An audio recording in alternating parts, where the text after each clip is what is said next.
తెలంగాణ రాష్ట్రంలో రోడ్డు ప్రమాదాలను అరికట్టి అమూల్యమైన ప్రాణాలను కాపాడమే లక్ష్యంగా తెలంగాణ పోలీస్ శాఖ ఎరైవ్ అలైవ్ అనే భారీ రోడ్డు భద్రతా ప్రచారం ప్రారంభించింది. 13/1/2026 నుండి ప్రారంభమైన ఈ కార్యక్రమం 10 రోజుల పాటు రాష్ట్ర వ్యాప్తంగా ప్రజల భాగస్వామ్యంతో కొనసాగనుంది. వాహనదారుల ఆలోచన విధానంలో మార్పు తీసుకురావడం ద్వారా ప్రమాదాలు, మరణాలను గణనీయంగా తగ్గించడం, సురక్షితమైన డ్రైవింగ్ సంస్కృతిని ప్రతి పౌరుల్లో భాగం చేయడం, గ్రామ, మండల మరియు జిల్లా స్థాయిలో రోడ్డు భద్రతా కమిటీలను ఏర్పాటు చేసి నిరంతర పర్యవేక్షణ చేపట్టడం, రోడ్డు భద్రత ప్రతి పౌరుడు బాధ్యత అనే నినాదంతో తెలంగాణ పోలీసులు ఈ కార్యక్రమాన్ని ప్రతి పల్లెకు, ప్రతి పట్టణానికి చేరువ చేస్తున్నారు.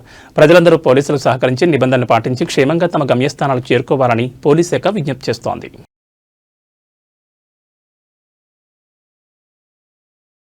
నియమాలను పాటిస్తానని, హెల్మెట్, సీట్ బెల్ట్ ధరిస్తానని, తాగి వాహనం నడపకుండా ఉంటానని మరియు నా ప్రాణాలను మరియు ఇతరుల ప్రాణాలను కాపాడుతానని ప్రతిజ్ఞ చేస్తున్నాను.